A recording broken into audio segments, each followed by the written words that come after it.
Sky breaking news 2 মিনিটে। ভোটের আগে আজ স্যাটারডে নাইটে স্যাটারডে সাসপেন্স শুরু হয়ে গেল। আজ একটু আগে বাঁশবেড়িয়ার একটি কালী পুজো মণ্ডপে যাওয়ার পথে হুগলির সাংসদ মাননীয়া লকেট চ্যাটার্জির গাড়ির ওপর আক্রমণের ঘটনায় তুমুল চাঞ্চল্য সৃষ্টি হয়েছে।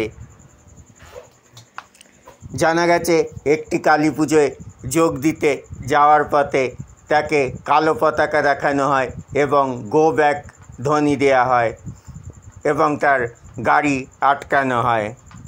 তুমুল উত্তেজনা ছড়িয়ে পড়ে এলাকায়।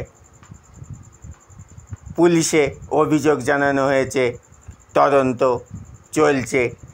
উল্লেখ্য, গত কয়েকদিন ধরেই জনসভা থেকে সাংবাদিক সম্মেলন সব জায়গায় মাফিয়াদের বিরুদ্ধে মুখ খুলছিলেন সাংসদ Locket Chattopadhyay.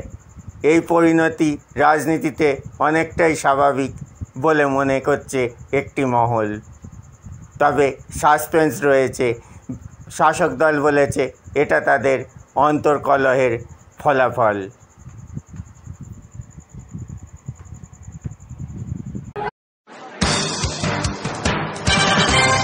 We interrupt what you're watching right now to bring you this exciting story. Your cell phone is actually ringing.